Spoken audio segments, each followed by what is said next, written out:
welcome to NAPOD, where we provide NA speaker meetings and workshops in a podcast. We are an ad-free podcast, and if you enjoy listening, please help us to be self-supporting by visiting napod.xyz, look for the donate link, and drop $1 or $2 in the virtual basket. If you're also in AA or have friends that are, please tell them about our other podcast, Sobercast. Sobercast features AA speakers and workshops in the same format as NAPOD.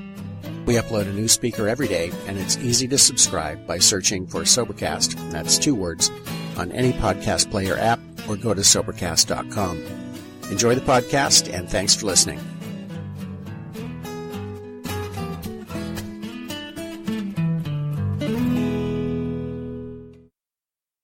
Welcome, everybody. We're just going to get this underway. It's 1 o'clock.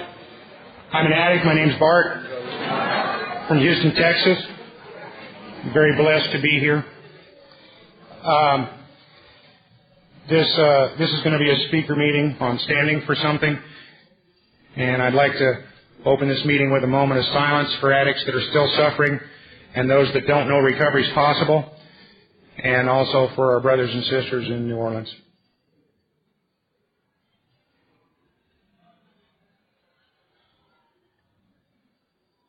Serenity prayer.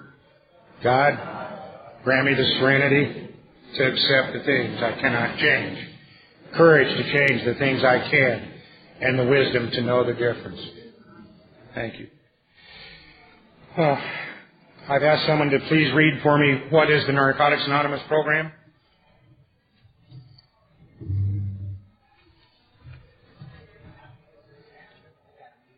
Hi, family. I'm an addict named Marjorie. Hey, Marjorie.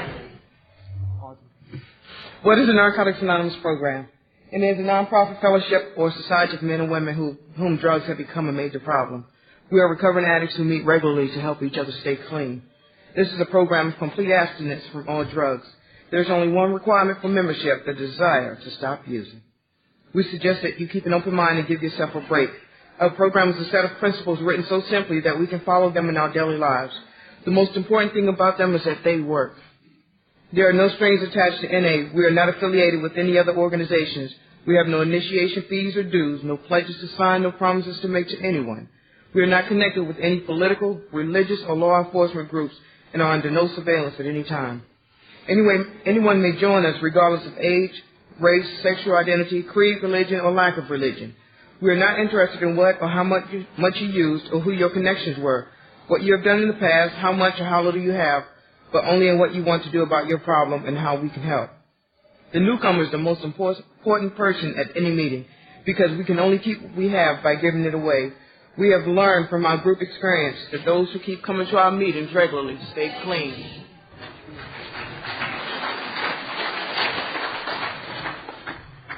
I've asked someone to please read Why Are We Here? Hi, my name is Asia and I'm an addict. Hi, back. While we're here, before coming to the fellowship of NA, we could not manage our own lives. We could not live and enjoy life as other people do. We had to have something different, and we thought we found it in drugs. We placed the use ahead of the welfare of our families, our wives, husbands, and our children. We had to have drugs. We had to have drugs at all costs. We did many people great harm, but most of all, we harmed ourselves. Through our inability to accept personal responsibility, we were actually creating our own problem. We seemed to be incapable of facing life on its own terms. Most of us realized in our addiction we were slowly committing suicide. But addiction is such a cunning enemy of life that we had lost the power to do anything about. Many of us ended up in jails or sought help through medicine, religion, and psychiatry. None of these methods was sufficient for us. Our disease always resurfaced or continued to progress until, in desperation, we sought help from each other in Narcotics Anonymous. After coming to NA, we realized that we were sick people. We suffered from a disease from which there were no known cure. It can, however, be arrested at some time, and recovery is then possible.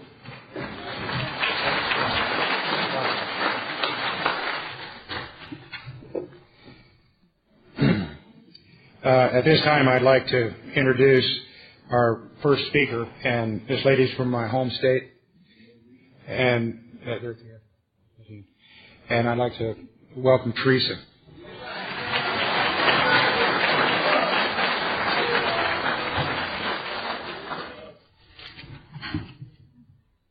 I'm Teresa, and I'm an addict from Dallas, Texas. I'm very grateful to be here. Our topic today is standing for something, which is a perfect topic. There's so much that I stand for. I stand for my recovery. I stand for living clean a day at a time, for hope, for spiritual principles. I stand for building relationships with God, with my family, with my husband, with women in this program, with the sponsor and sponsees.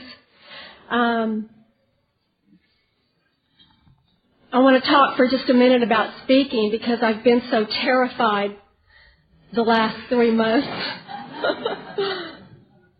I've done a lot of listening to speaker meetings on tape, a lot of praying, talking to God, meditating, sharing in meetings, talking to my sponsor, my support group, writing about it, and I've done all of that obsessively. That's how my disease works and how my program works. My clean date is February 17th of 93, which is a miracle. I'm not saying that for applause. I'm saying that because a day clean for an addict is a miracle. And we all work this program one day at a time. There's no other way to do it.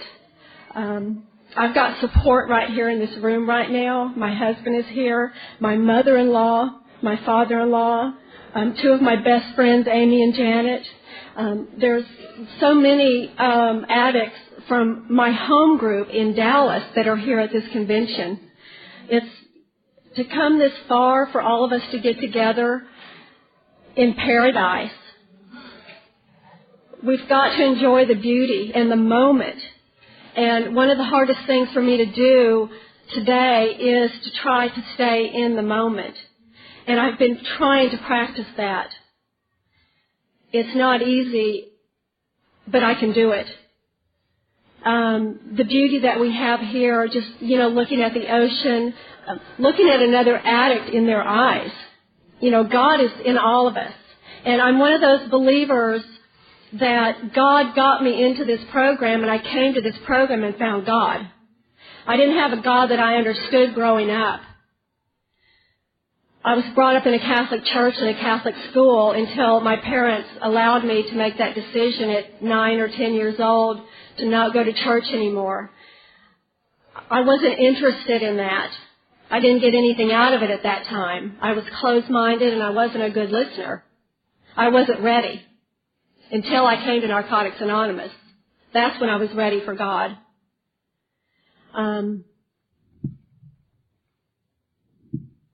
This program is about change. And I was told early on that we change everything, people, places, and things. And we learn to live life a day at a time through change and through the steps. My introduction to Narcotics Anonymous was in 1992. And, I had lost the job and I had lost the car. God works through others, and I want to say that first because what I'm going to talk about is how God has worked in my life through other people, or I wouldn't be here right now. My mother has a lot to do with that. She is still, a devout Catholic, and she's lit many candles for me, said many masses, and the stuff that they do. She has her God, and I have mine. We have different programs. We're friends today. My mother went and paid my COBRA insurance when I lost my job because she knew that I was real sick and I needed help. And through that, I put myself in the first treatment center that I was in. I didn't go for me, though. I went to try to stay out of jail when I went to court or for other reasons. I did get some things out of that treatment center that I can look back on and know that they took me to my first Narcotics Anonymous meeting. They took me to a lot of meetings in the other fellowship. But I found my home in NA. I know where my home is. I also met another woman in that treatment center that introduced me to a new career. God works through others. I didn't have a job. I barely had my apartment. I was very selfish and self-centered like many of us when we come in. All I could think about was drugs 24 hours a day. I let drugs control me. They had power over me because I allowed that to happen. I didn't know how not to. I was very sick, like many of us. I stayed clean for a few months, went to some meetings. I got a sponsor that didn't have a phone. I got another sponsor that sponsored everybody. And I told her I was on the 4th step, so I started writing. I wasn't ready for the program. That's the way it worked. I found out that alcohol is a drug. It took one sip on my way home. I got my drug of choice. It altered my mind enough. Alcohol is a drug, if you don't know that. I found out that when I came back into this program that there's a huge difference between religion and spirituality. This is a spiritual program. It's not a religious program. My mind was brainwashed growing up. I say that not to offend anyone. I didn't understand, we have 12 steps here and they have 10 commandments. I have a God today that's not punishing. I'm not going to go burn for a while in purgatory and then go to hell, which we've been to hell, in our own way. I went back out using for the last 6 months of the bottom that I hit, which was, I remember very vividly my last day using, which is also my first day clean. I started using when I was maybe 13 or 14 in 1969, the pot and the acid, the fun stuff, and that's what it was, a lot of fun. I had my first shot of heroin when I was 18, and the last thing I did was hit the crack pipe. For all those years, I got clean when I was 37. It took a long time, but it doesn't matter how long, what we used. It matters that we're here right now at this moment.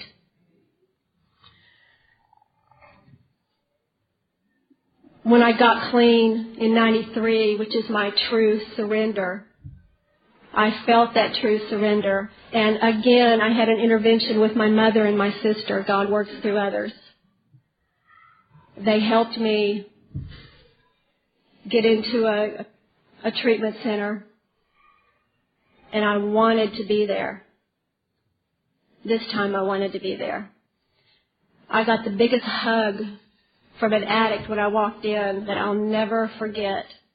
And that was the first surrender that I felt in my heart. That I'd had enough.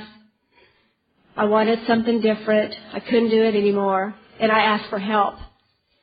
When I can ask for help, that's part of surrendering for me. I surrender on a daily basis today. I stayed in that treatment center for a few months and was transferred into another treatment center. This first treatment center was an old house built in 1900. There was 20 people there, all from, court mandated. You could walk out any time. It wasn't a lockdown facility. I was transferred into another treatment center that was all women. And early on in recovery, I really didn't want to be around all women. I wasn't used to that. I didn't know how to be around people in general, not just men and women. My communication skills were not very good from, the last years of my using. And our book talks about, living at an animal level. And, I had a place to live, but I still crawled around on the floor. And, it wasn't fun anymore. Many years using wasn't fun. I had the obsession. It took over my mind and I couldn't stop. I know there's many of us that can relate to that. I've heard a lot of speakers since I've been here that I can relate to, and I know that God was going to walk me through this no matter how scared I was when I got up here.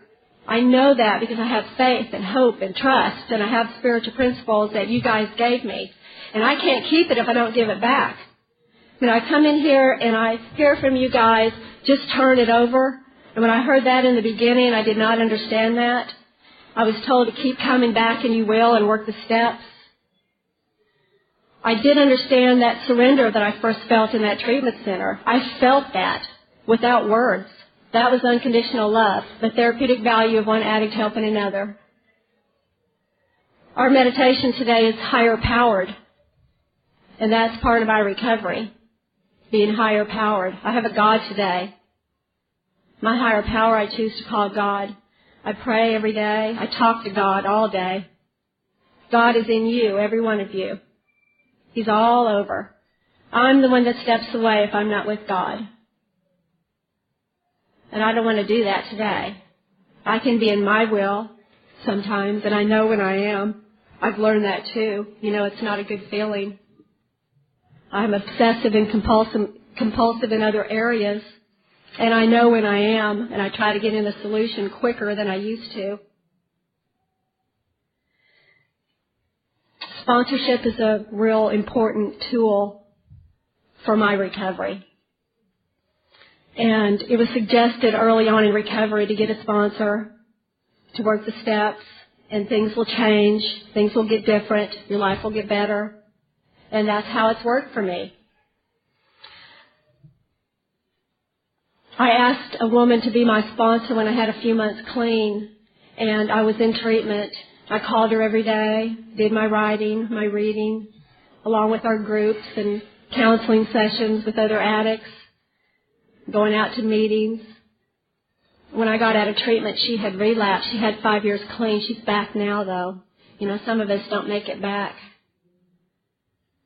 I looked for another sponsor at my first home group, and I found a woman that to me looked like she was very spiritual, that had peace and serenity. We have this IP on sponsorship. If you don't know anything about sponsoring or finding a sponsor, it's good information to read. This first sponsor is one of my best friends today, and she's here at this convention, and we spent a lot of time together. Some of the main spiritual principles early on that I got from her was a little more patience than what I had. I got trust in another woman. I started to build a relationship with another woman, along with building my relationship with God, which is, to me, number one. Recovery first. God's got to come first for me. I worked the steps a few times with her, and things changed in our lives. And I changed sponsors with about 4.5 years clean. And this other woman that I asked to be my sponsor, she was more outspoken. She worked out. She did a lot of service work, and so did my first sponsor.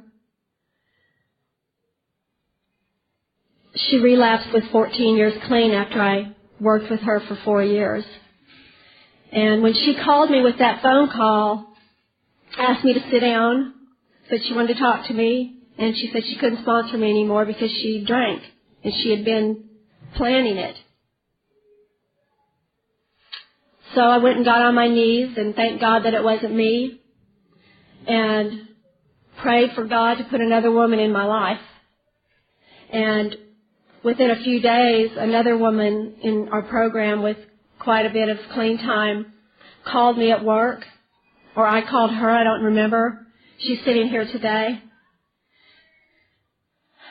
God works. He puts people in my life for unknown reasons at unknown times.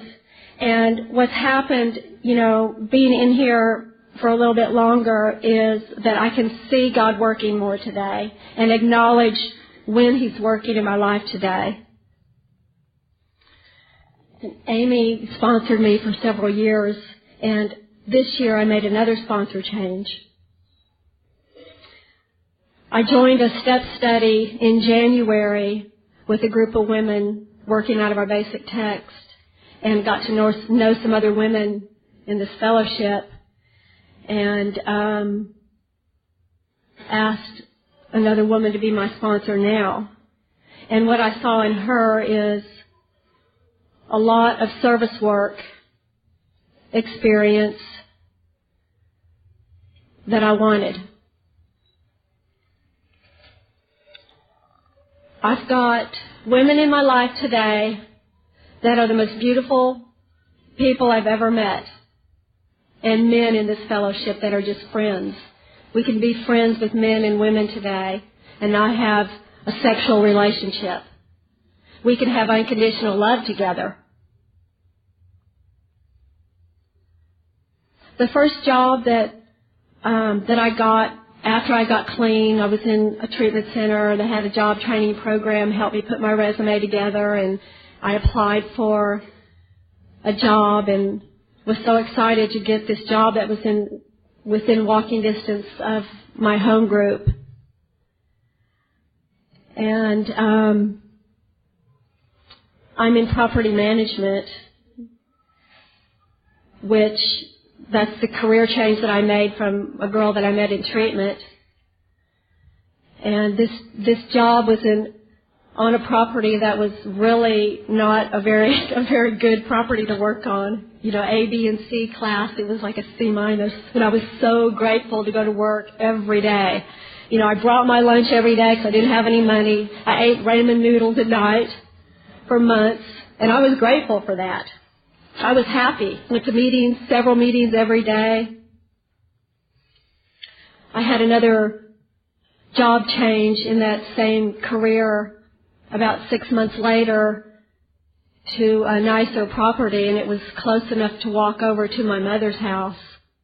My mother's played a big part in my recovery, and at that time my father was still alive. He passed away when I had almost 3 years clean. And one thing that I'm so grateful for is that I did have a few years clean to spend time with them because I went over there quite often. And my mother knew that I would answer the phone when she called me the night he died. Because I didn't answer my phone before when I was using, if I had a phone at that time. You know, I was an isolator like many of us. Skitzed out, peeping out the blinds, crawling on the floor. Our natural addict state. Sick addict state, but we do recover. So these job changes that I've had, you know, is God working through other people, because I got these jobs through somebody that knew somebody in the program. You know, it was all a result of God working in my life. I had another job change with that company to another property, which led me in the direction of a different home group for a couple of years. And it was only 20 miles away. I mean, Dallas, I don't know if anyone has been to Dallas that is not from there. We have a lot of NA there. We have a lot of meetings. And, you know, I want to be grateful for that, not to take it for granted. Because my home group right now, you know, is 3 miles from where I live, and we have 4 meetings every day. And we also don't want to forget that there's many groups out there that need support. To go visit other groups and know that there's places that don't have a lot of attendance at their meetings. They need support. I've been blessed a day at a time. I changed home groups for a couple of years, 20 miles from my other home group, and I couldn't find the NA meeting. I had the schedule, and I thought it was the current schedule, but they had just moved from a church over into a building, and I drove over to that church for the meeting time, and nobody was there. And I thought, where is NA, you know? And I drove over to another meeting in the other fellowship, which is not my home, but it was there. And I parked right in front of the door where the NA symbol was, where they moved. I mean, right in front of it, and I looked over, and there it was. I said, thank you, God. There's my home. I went to my first meeting there. I had 8 years clean. There were 8 people in the room, 7 men. If I would have first gotten clean, it would have been okay. I would have felt, a little better. But, things change in recovery. I've grown up in recovery is what's happened. Into a woman. I'm not a teenager anymore. I don't shop in Juniors anymore. I walk by there. I want to go in, but I don't. One of our readings in our Just for Today talks about dressing like a teenager pushing 40. And that's what I was when I came in, and every year I read that, and now I'm pushing 50. Thank you, God. Thank you, God, for letting me be clean. And thank you for change. The person that was chairing that meeting at the Awakenings group in Louisville asked me to come back. He said, we need women and we need clean time. And I came back and there was women. It's just that meeting that I was at, there just wasn't women. It was a very small group though, and it started growing rapidly. And it became my home group for a couple of years. And through that home group, God worked through others. He put these women in my life that asked me to sponsor them. And I was able to share what I've been given, what my sponsor gives me and what you guys give me. I can't keep it if I don't give it away. And that's just like our 4th step. If we write it and stuff it in a drawer, our book tells us, we're as sick as our secrets. I don't really have any secrets today. I don't want any. It doesn't feel good to keep secrets. Gossip doesn't feel good today. It doesn't feel good to be negative, to judge other people by their looks. I don't like that anymore. I used to do it all the time. I used to be rude to old people. Growing up. And it's not nice. I open doors for them today. I go out of my way, if possible, to help somebody else, and it doesn't matter who they are.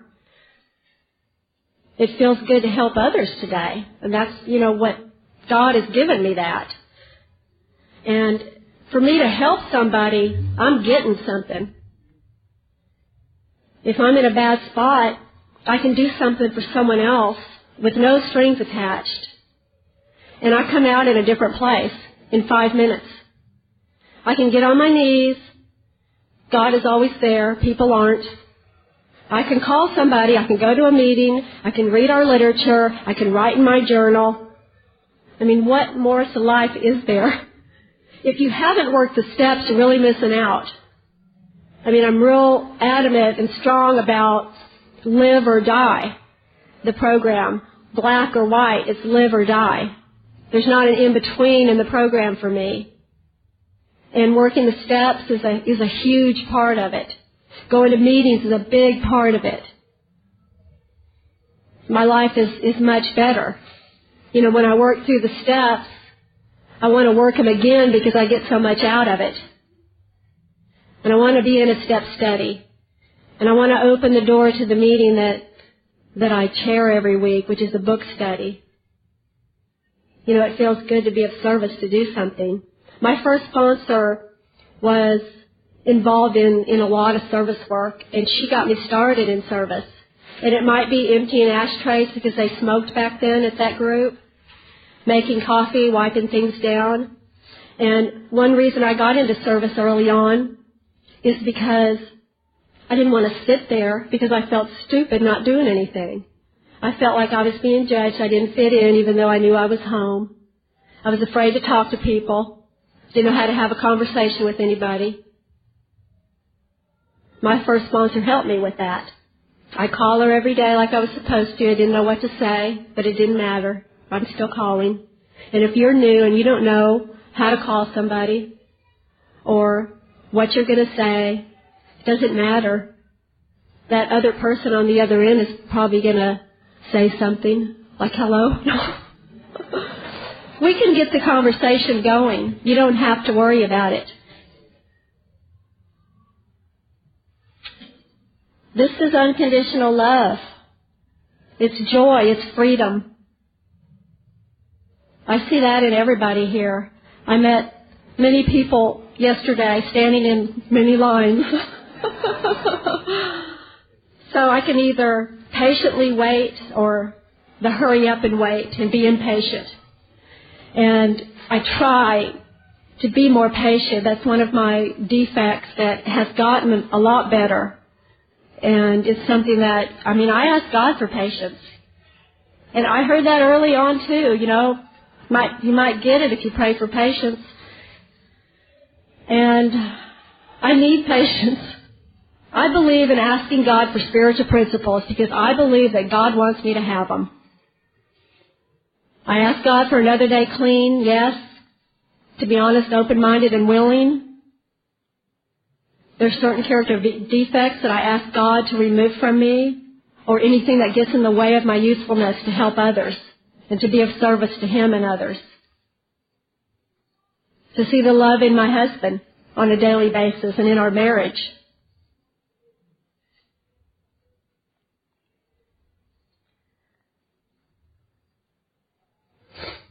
This last job change that I had and met these wonderful women at this Awakenings group, I also met my husband there. I had 9 years clean. And I had not been in any healthy relationships or any long-term relationships since I'd been clean.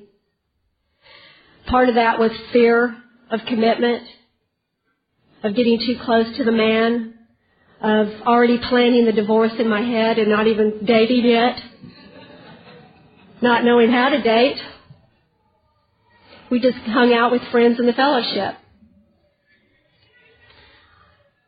The first night I had dinner with my husband was with a group of addicts after the meeting, the meeting after the meeting, and I made sure that we were going to sit next to each other. The next day I was going to celebrate 9 years clean, and that was the first time he called me. These first things they're important. My first day clean, my first date with my husband, if you want to call it a date. The reason we got together was to talk about our regional convention. That was our, if you want to say, excuse. It worked. We talked about going to the comedy show and what we were going to do and that we would go together, and that's how we got together. And another thing that we did when we first got together was we prayed together. We invited God into our relationship. He prayed with me this morning. I got on my knees in fear. And he got next to me. And after we would finish our silent prayers, we say the Serenity Prayer together. And he's been very patient with me. He's very patient anyway. We have a lot of qualities that he's got qualities more of certain things that I don't have.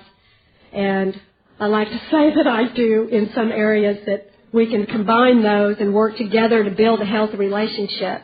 That's something that I've never done clean, is build a relationship with a significant other and fall in love and feel the experience of falling in love.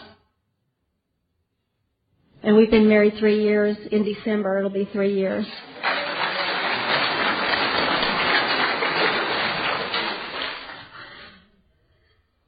I've also been able to build relationships with his family. When I first met his parents, it was just instant love. There wasn't any fear of, I've got to meet the in-laws. It's perfect the way that it's happened. I married into a recovering family. His mother is in Al-Anon. His father is with her. He does everything in this fellowship. They love going to meetings with us. It's amazing. And we know they love it. We can feel that. Nathan's grandfather has 39 years in the other fellowship. In July he did. They're a 12-step family. And my sponsor and I were discussing this last month, and she told me this is what you get, when you stay clean and work a program. These are gifts. Recovery is a gift. Spiritual principles are a gift. Narcotics Anonymous is a gift. These people in our life, whether you know them or not, were a gift, all of us. You can look in the eyes of anybody and see God. God is in all of us. What I do today to stay clean is put my recovery first. I pray every morning on my knees, and I had gotten out of that habit for a couple of years. I just talk to God. I talk to God anyway, driving. I talk to God more driving in my car instead of listening to a radio. And I've been listening to a lot of speaker tapes the last 3 months. I've done that quite a bit too. But, God is here all the time, anywhere, anytime, any second. I pray every morning. I read our Just for Today. I read it at night for the next morning, and then I read it again because my memory is better than it used to be, and it's getting better. And I've been trying to refer the page that it refers to. I've been looking that up and reading a little bit more in our basic text to get more. More is better. Just like there's some things that are still more is better, which is recovery. I go to a lot of meetings. I have a home group. I have a sponsor that works the steps. I work the steps. I have sponsees that are miracles. I sign up for volunteer service whenever possible.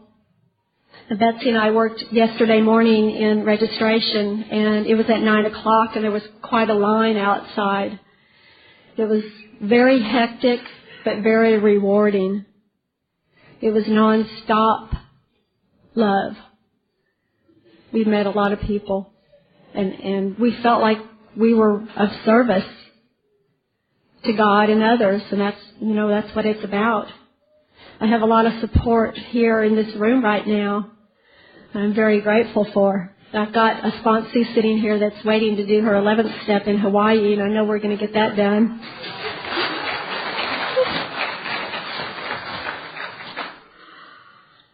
Support group is another big part of my recovery. I recently wrote about some women in my support group with my sponsor, and I've had this sponsor since June. And we started over in the very beginning of the book. There's 19 pages before step 1. And there's a lot to read before we get to step 1. We started with the symbol. And I had to first write, the gratitude list and continually add on to this list. It's not just a list I write and put away. It's something I have in my journal, my daily journal.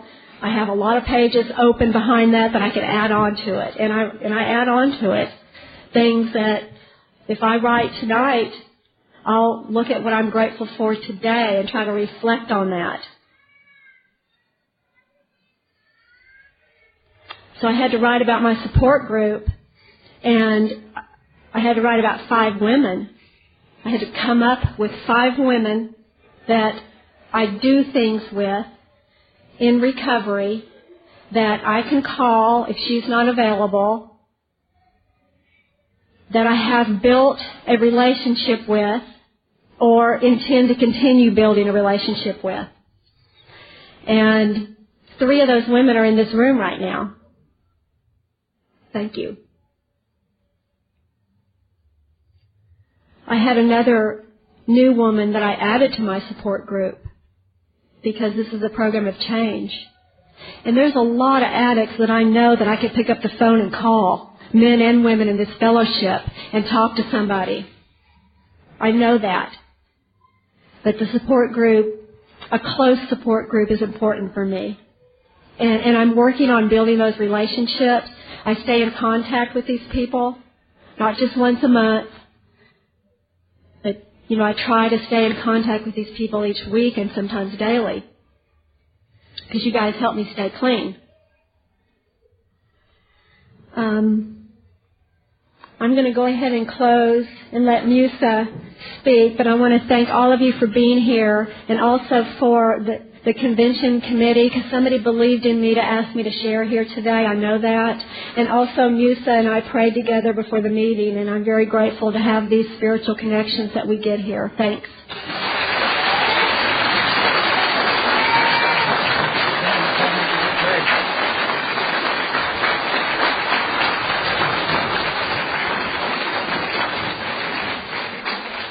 Thanks, Teresa, and I'd like to welcome Moosin.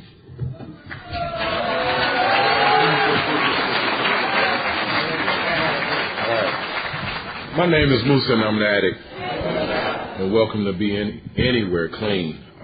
First of all, I want to thank God, and then I want to ask you guys to do something real quick. Just stand up and hug the person to the right of you and to the left of you, please.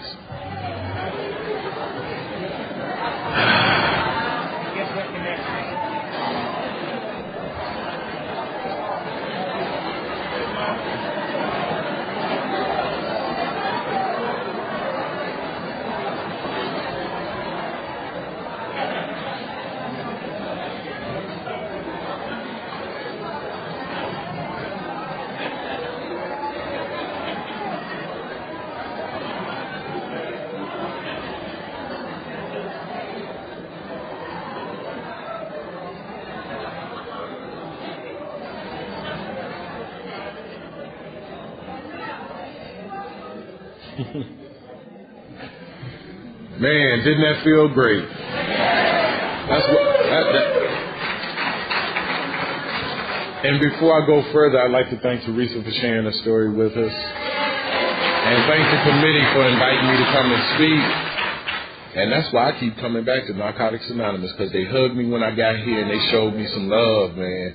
I'm telling you, that's what I needed when I got here, because I was tore up from the flow up, cracked, smoked out. And for me, you know what? If I don't stay connected with a God, I'm smoking again. That's it and that's all. You know, my life has been unmanageable. I've been powerless over this addiction, and I didn't know what the hell was wrong with me.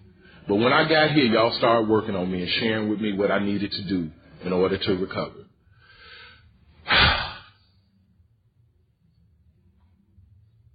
Just for those addicts who are not here but are on their way, we still got work to do. This disease is very fatal, and it's doing damage out there, you know. So my purpose in life today is just to carry the message to the still sick and suffering addict. And, man, I needed help when I got here. And when I got here, you know, I really didn't believe I was that bad. I was minimizing. I was in denial. And really, I just wanted the wife to leave me alone so I can get another hit, you know. I wasn't locked up in a prison per se, but I was locked up in my own mind. If it had not been for her, we would not have had a home for the 4 children we were raising. And I got to a place where I finally, you know what, the guy that actually, you know, because I was working at this at the post office, and you know, for an addict like me that smoked dope, that's probably why you didn't get your mail on time. Because you know, I hooked up. I always was drawn to them like real hip, slick, and cool kind of people. And that wasn't the way that my family raised me. You know, I had a real loving family, and I was studying for this test, and I got hired. And I was also going to school at the time, and at that time I was just like drinking and smoking weed. And I say just smoking and drinking weed like that's a lesser of, but that's where I was. But you know, when that cocaine come on the scene, it's going to be over real soon. So while being at the post office, I hooked up with this guy from New York.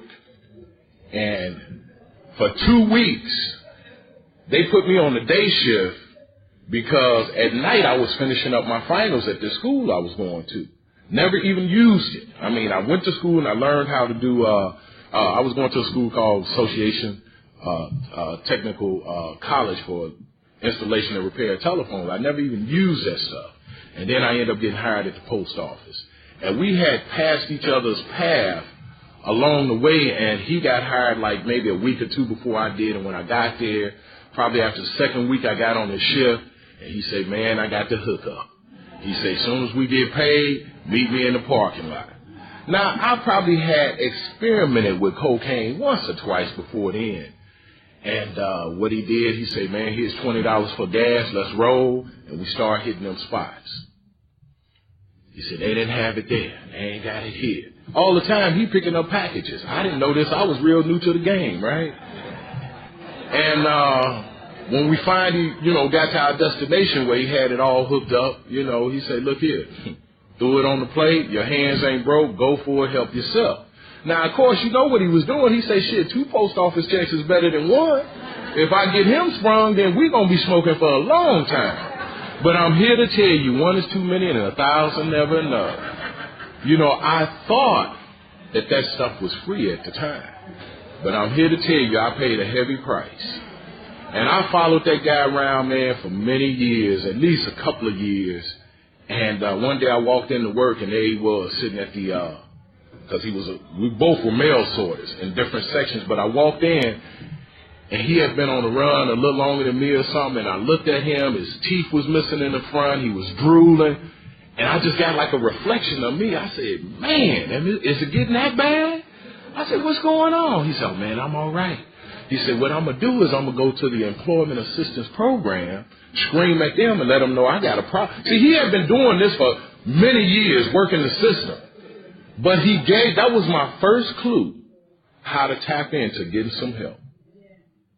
Now, by this time, I wasn't paying no rent. It was getting worse for me. And, of course, I would smoke up his dope. And then I would go spend my check. You know, because I had a family at home. I had 4 kids at home and a wife. It's like, man, I can't spend my money. I got rent to pay. I got to take care of these kids. I said, that's all right. Don't worry about it. So it was always free for a minute. And after I would leave him, then what I would do is I'd go and I'd spend 50. I'd spend 100. And after a while, it was the whole paycheck. To the point where we got evicted. And when we got evicted, that was the most humiliating thing for me because, see, I was raised with a father in my life all my life. And he was always there. He wasn't no addict. He wasn't no alcoholic. That's not to say he didn't do no drugs. He just didn't get out of hand with the shit. He might have a sip and sit it on the table. And that's when I would sneak and take a drink. But I found out I suffered from this addiction. See, I couldn't do like he did. See, he went to work every day. His life didn't become unmanageable. But when I got involved and not knowing that I had this disease, I suffered from this disease, man, I remember after coming back after leaving Chicago and I went into the military and I came back and I said, yeah, Dad, I got some of that sense of me. He said, some sense of who? He said, look here, it ain't but 2 kinds of weed. Either it's good or it ain't. And so what we could do together at that time, because, see, I'm grown, I'm out on my own, he said, look here, let me check that stuff out. And he'd take a couple of puffs. That's enough for him. He put it down. I'm like, you better pass that on over to me, because, see, I could smoke up a whole lot of dope, because 1 was too many and 1,000 was never enough, you know. And when I left with a whole lot of fear, because the way he approached me when I got about 18, he said, you know what, either you're going to college, either you're going to the military, but you're going somewhere. And, you know, I carried that resentment for a long time, because what I felt like was that he had given me the boot, which is what he did. He said, I done raised you this far, I done taught you a trade, you on your own, you got to go out there and build your own. So I got out there and being in the post office, and when I talked to this guy that had turned me out with the cocaine, he gave me a clue when I went to the Employment Assistance Program. And what I said to them is that, you know what, I got a problem with alcohol. Now, I hadn't drank alcohol in years because, see, when I smoked dope, that's all I wanted. I didn't want no alcohol. I'm waiting on the package. And when the package comes, then it's on. It's on.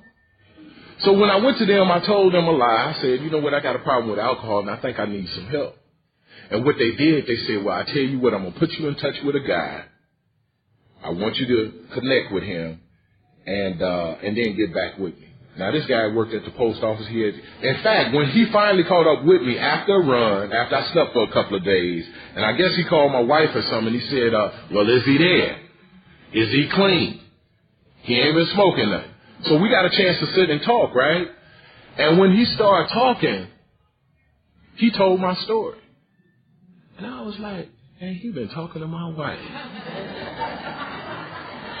And really, I just identified with him with what the disease of addiction had done in his life, how much he had lost, what he was going through. And he told me, I want you to meet me at this meeting. And I did. I finally got there. And like I told you, I went with the intent just to, like, keep the wife quiet so I could keep on smoking. And when I got there, I seen a couple other people that gave me a whole lot of hope. And that's when I started staying there for something. I started standing for that Narcotics Anonymous might work in my life. Now, these couple of brothers that I seen there, see, back in the day when I was in the military, one of them was in the military with me. And I know how he used to get loaded. Then when he would leave us, he would shoot dope. And I said, no, I ain't going to never be like that. But I seen him in the rooms of recovery, and it was unbelievable. This guy's still clean today. In fact, I think he got about 20 years. I'm sitting on 15 myself one day at a time, and, I don't say that to blow you away, but it still blows me away that I got 15 years, because I remember what it was like when I came into the rooms of Narcotics Anonymous, and I used to have to sit on my hands. I used to have to pull somebody to the side and say, man, you know what, I feel like getting loaded. So what happened is this other brother that was there too, I remember how he used to rob the dope man. And he would run up into the apartment where I lived with this other woman at the time, set the gun on the table and say, you know what, we got plenty now. We can get loaded for a long time. One is too many, 1,000 never enough. It still wasn't enough dope. And so I was running for many years, and I went to I ended up getting at that meeting, and I put together about 90 days. I got me a sponsor, and the sponsor said, call me for 30 days. And, of course, I didn't use that number. I would show up at the meeting, which it was on a Friday evening, and then I want to run to this guy that I say was my sponsor and tell him how my whole week had went. And he's standing there for about 30 seconds, and he turned around and walk off. I said, what's wrong with him? Don't he know who I think I am? And after about 2 weeks, 3 weeks of that, then I said, well, maybe I better call him. See, because he wouldn't take time, because he was there for his own recovery. He didn't have time to listen to me at the end of the week to just like fill him up with all this stuff that I still didn't have a clue on what I was supposed to do. I was just following y'all lead, and I heard y'all sharing and I was identifying with y'all. But you know what? I had to get to a place where I started working some steps. And I would connect with this guy and I'd call him. And he'd give me instructions on what to do. When you finish with that, get back with me. And I did that up to about the third step. And I kept hearing people say, if you don't work the fourth step, you probably going to get loaded again. Now, I heard that, but I didn't know how to, take that next step into the fourth step. Man, I tell you, after that cocaine got through with me, because after 90 days, I relapsed. And I started all over again, and I put together about 9 months. Still hadn't worked the fourth step. After that second time, I talked to my sponsor. He said, well, maybe you need to go into a treatment facility. Because for some reason, it just don't seem like you're going to do it out here the way you're trying to do it. So I went into a treatment facility. I committed to stay there for a year and work that program and work on my steps. And I still didn't work a fourth step. I got out of that treatment facility, and shortly after being in recovery, probably about 2 months after getting introduced to it, what I remember was that I started praying. And not like I had never prayed before, because I had prayed, but I had prayed for another hit. And see, what I do know is that prayer will work for you. So be careful what you pray for. But I had some faith even before I got here. But I was praying to the wrong God. And I was getting what I prayed for. So I had faith. After getting here, and then I started praying again, and I was in touch with Narcotics Anonymous, then some other things started happening. Because I would hear God speak to me, and he said, you know what, you need to let that job go and focus on your recovery. So I resigned before they could fire me, because that's what they was trying to do. They was trying to fire me. My schedule had became just, how it gets. 10 minutes for the job, I'm sick. I ain't coming. Wouldn't show up for 2 or 3 days. Somebody else then died. But in my prayer, God said, you know what, you need to let that go and you need to focus on your recovery. And that's what I did. And I put together about 90 days with the help of the fellowship and my sponsor. And then I relapsed after 90 days. I got a great idea that I could do one more. Man, just in 90 days, I started looking good, feeling better about myself. And I went back out for about 9 months. After 9 months, I still didn't work a fourth step. So I relapsed again, and that was the last one, because I had a stretch of about 17 months. I think they give like a 18-month token. And I didn't quite make it to that 18-month mark, but that was the time. Because, see, I used to hear y'all say, we don't get loaded no matter what. But see, it's something about the principles of Narcotics Anonymous, and that is that you can read the book, do the steps, you can pray, but if you don't get an understanding and learn how to apply this stuff in your life, you wasting some good getting high time. But at 17 months, I got that great idea again, and I went out there. You know, people didn't even want to sell me no dope.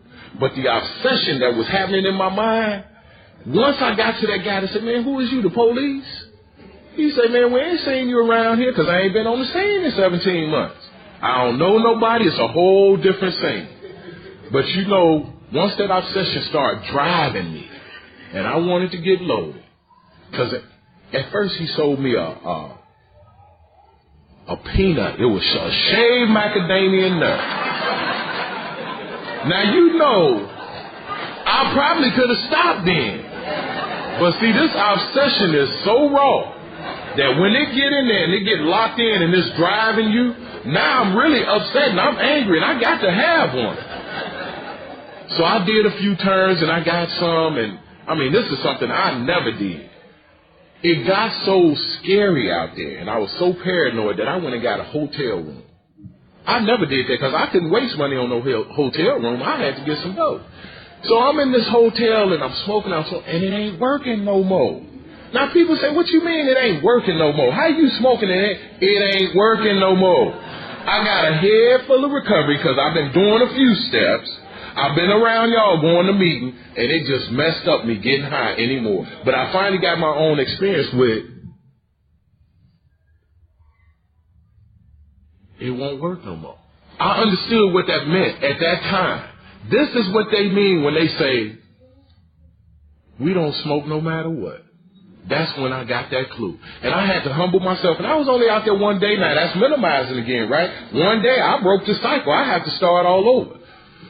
I called up a buddy of mine, and he came and got me. No, he didn't. He said, I'll come and get you. And I said, man, if you can come and get me, I'll get to where you at. And when I got to where he was, he took me to a meeting. He fed me. He took me to a meeting. He fed me. He took me to a meeting. Then he turned me over to somebody else. They fed me. They took me to a meeting. And then I got into that chapter called Recovery and Relapse. Man, I was trying to shut that disease off, and I read that chapter daily because I was afraid then because I had opened that thing back up again, and it was on me. But you know what? I promised myself, I said, you know what? I'm going to do that 4th step if it kills me. And guess what? It only added life. It only added life. And from the 4th step, I went to the 5th step.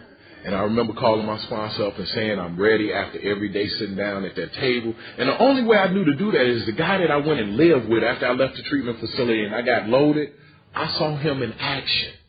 He was on the phone talking to newcomers. He took time to sit at the table and do his step work and stuff. So I saw him getting into action. He was standing for something. He was getting on his knees and praying. And that's when my recovery really started to take hold. And I followed in his footsteps. I talked to my sponsor, and he was saying to me, he said, you know what, you go to meetings all the time. In fact, you're going to too many meetings. You're going to 3 and 4 meetings in a day because I wasn't working at the time. He said, but look at this. He said, you've been away from your family out there getting loaded. Now you're in the program, but you're still away from your family because you hiding out in meetings.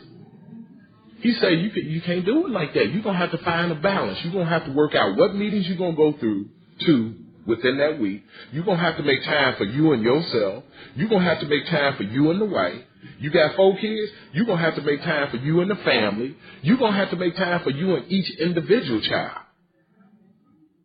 And it's like, man, how am I going to do that? But you know, the more I worked on the steps, the more that God was able to work in my life and direct me and set those times aside. I had people in my life that they said, you know what, we do a date night. I said, wow, what a concept. You know, baby, I can get with that. Tell my wife, you know, we'll hook up on Saturdays in. Because I was doing a meeting on Friday, I was doing a meeting on Sunday, and so that started taking place. We started setting up. Now, all that stuff is subject to change as you grow in your recovery, even what I believe about recovery. Because this program ain't what I think it is. With all the work that I do, I still get more and more revealed to me on a daily basis.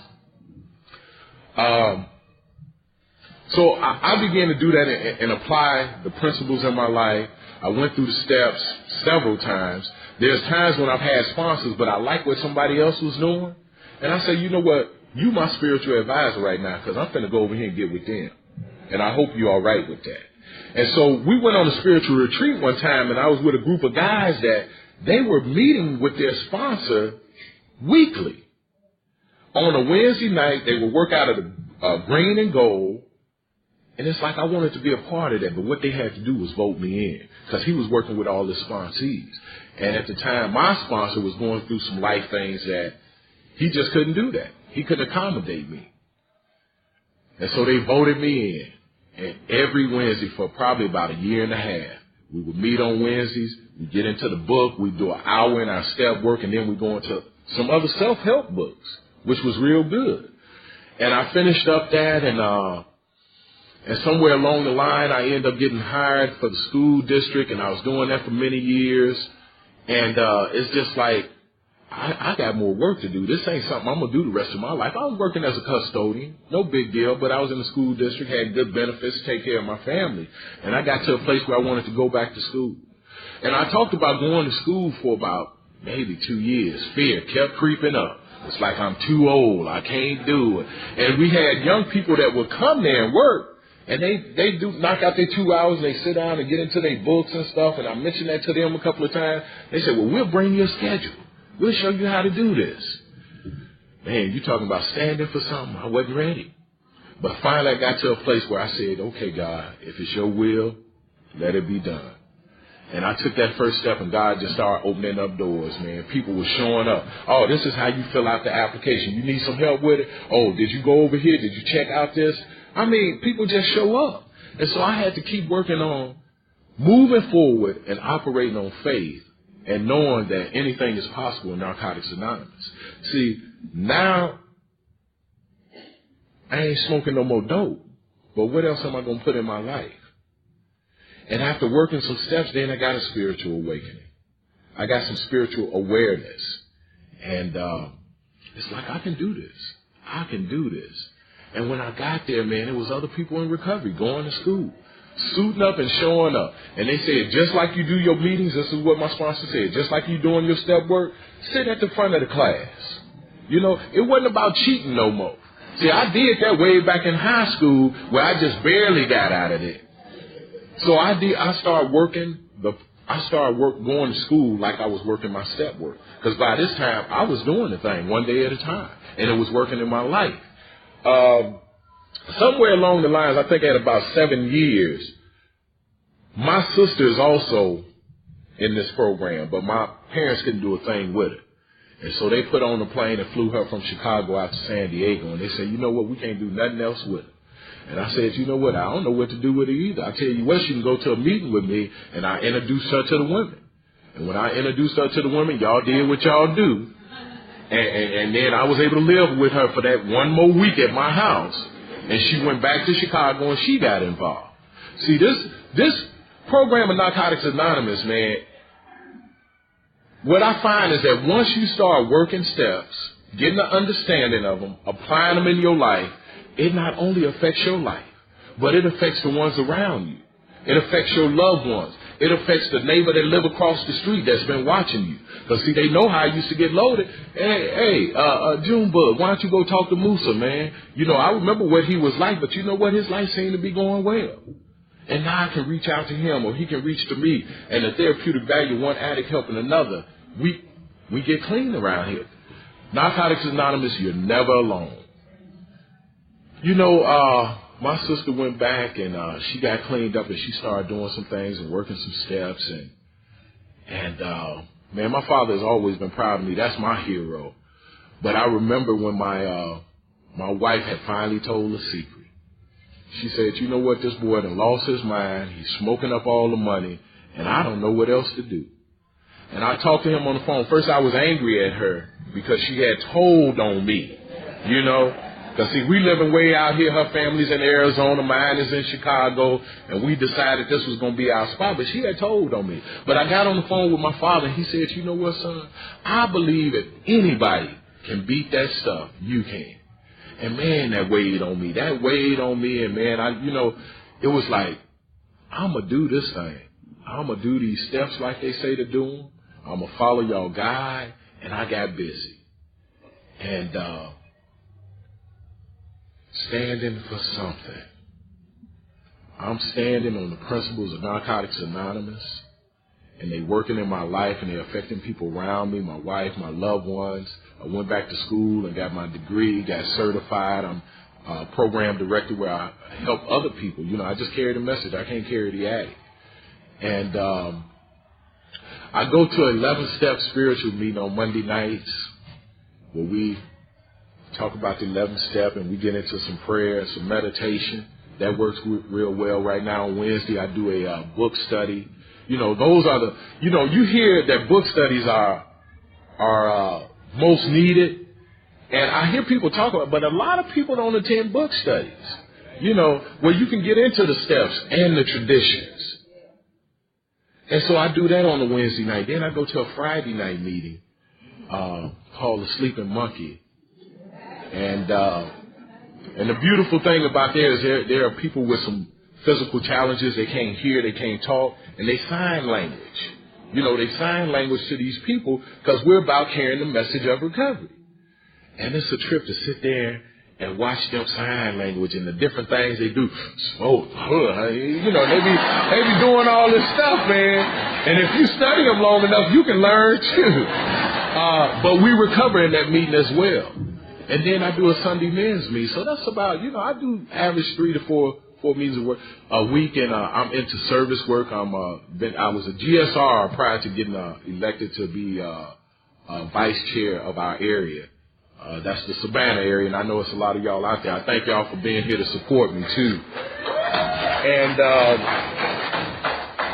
so I'm standing on what I believe and what I believe that works, and that's Narcotics Anonymous. You know, I didn't even want to be here. I was trying to get tickets to David Sanborn. God said, oh, no, you got something else to do.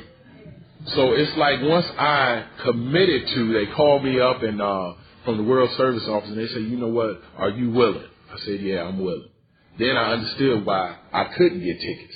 You know what I'm saying? Because God had something else planned for me, you know. And it's amazing how I can plan my day to go one way, and it's like, man, I have to laugh at the end of the day because, you know, God be laying out some things that just be so amazing. So amazing. Standing for something, man. And when I hear that topic, standing for something, I think, stand for something or you'll fall for anything, you know. So coming into the program of Narcotics Anonymous and just being willing, getting humble. And this program is just really, it's really truly about love, you know. God is amazing to me. How he works through individuals, how he works through me.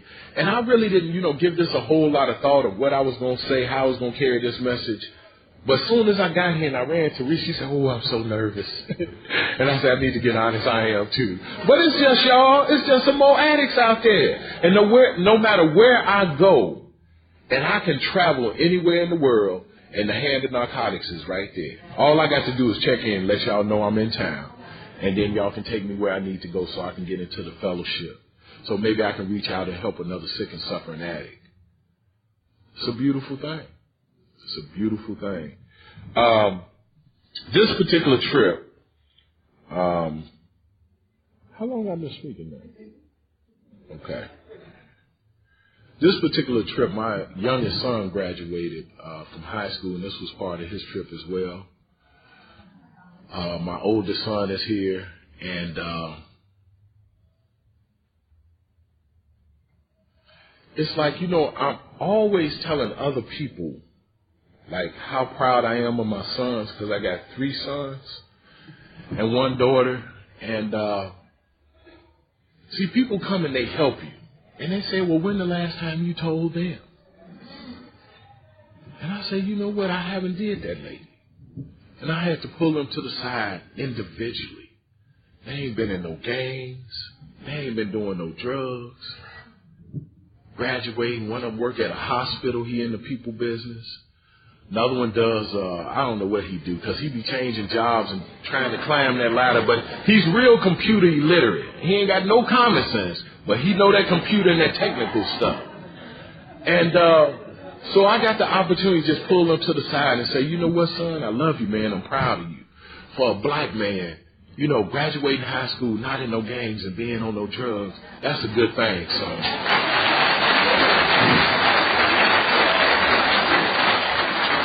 And I pulled him close to me and I gave him a hug. And just about 2 years ago, and I'm going to close, you know, I lost my father. He made his transition. And one day I just got a call. He had been out in California. Him and my mother adopted 2 little girls. And they're now like 6 and 7 years old, China and Angel.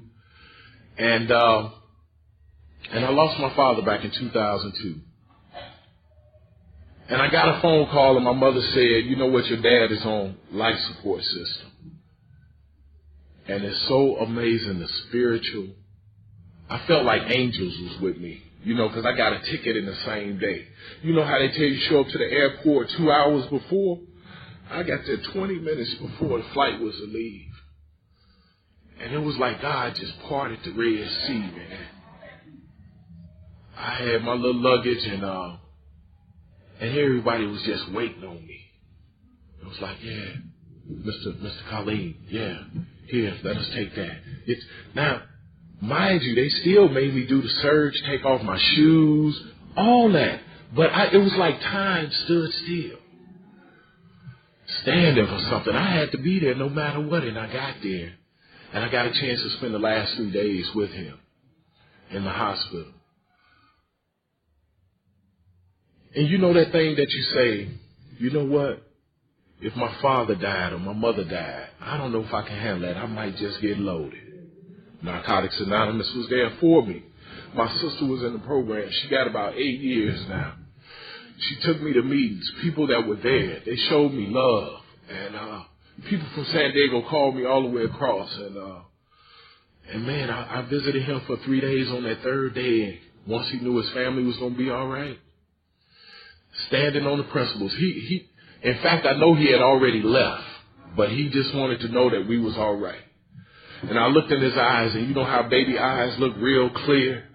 You know, they ain't got them broken veins like we might have. And his eyes was real clear. They had never looked so pure to me in my life. And I said, you know what, Dad? It's all right, man. It's all right. I said, because it looked like you done already been there. He shook his head. He said, but you know what? Y'all take care of yourself. And he raised his fist to my sister like this, and he said, you too. Because So that night we went home and about 2 o'clock, and every time we left the room for that 3 days I was visiting, he would do like this. Now I didn't know if he was saying peace or if he was saying I'm out of here at 2 o'clock. Because when they called us, it was 2 o'clock a.m. in the morning that he had made his transition.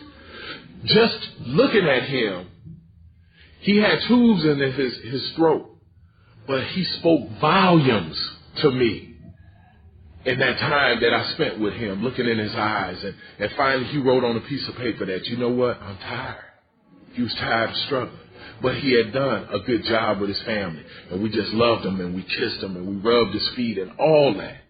But for him to see me and his only daughter clean, talk about standing for something, narcotics has given me my life back. So stand on the principles that you get taught around here. If you're a newcomer and you don't understand, just keep suiting up and showing up. Get them hugs, get them directions, and follow them until you can stand for something. I want to do one thing. Y'all might think I'm making a call. But I got to do this because this is what happens in my life today. Get this right.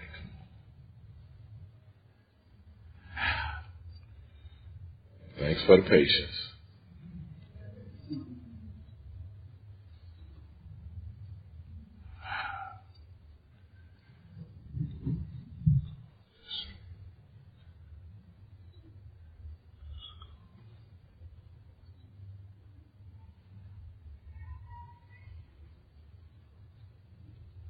Maybe I ain't supposed to do this.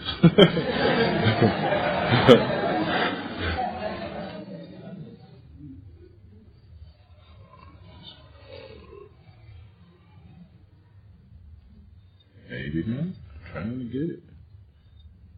But I just wanted you to hear this, a message that I got.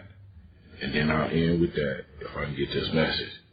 That ain't it. Wow. Okay, here we go. Here we go.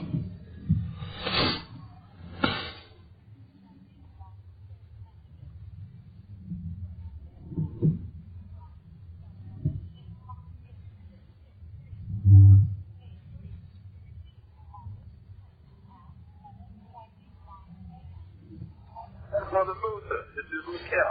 Hey, I was on my heart this morning, man. I just want to call you and tell you how much I love you, how much I appreciate you, how much I respect you.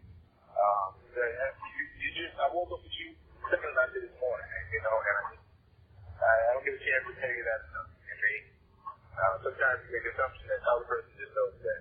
But I just wanted to let you know, reinforce that, and hope all is well, that you know all is well with me, and have a great day. Okay, you probably couldn't hear that. I thought it might come out a little loud. What this brother said, he woke up with me on his mind this morning. He wanted to let me know how much he loved me, he appreciated me, and that he was doing well. And that's what we do, and we probably don't do that enough with each other. Take time to let somebody know how much you love them, how much you appreciate them, and keep coming back, and I will too. Thank you.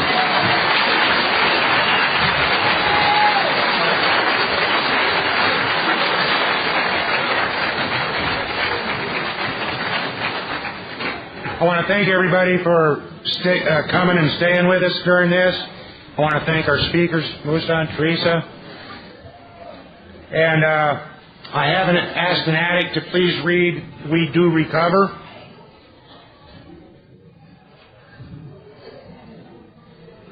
And we'll huddle up. Hi, I'm Daniel, and I'm an addict from Houston, Texas. We do recover when at the end of the road we find that we can no longer function as a human being, either with or without drugs. We all face the same dilemma. What is there left to do? There seems to be this alternative. Either go on as best we can to the bitter ends, jails, institutions, or death, or find a new way to live. In years gone by, very few addicts ever had this last choice. Those who are addicted today are more fortunate. For the first time in man's entire history, a simple way has been proving itself in the lives of many addicts. It is available to us all. This is a simple spiritual, not religious program known as Narcotics Anonymous. Thanks. Thanks, Daniel. All right, let's huddle up in the traditional manner. Moment of silence for addicts that are still suffering and those that don't know that recovery is possible. And you know, it's not just our brothers and sisters in New Orleans. We got them in Alabama. We got them all over. Special prayers and thoughts.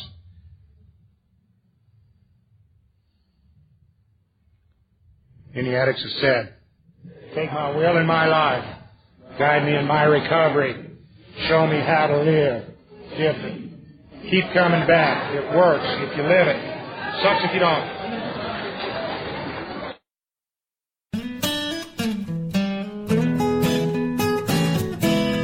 Thank you for listening. I hope you enjoyed the podcast.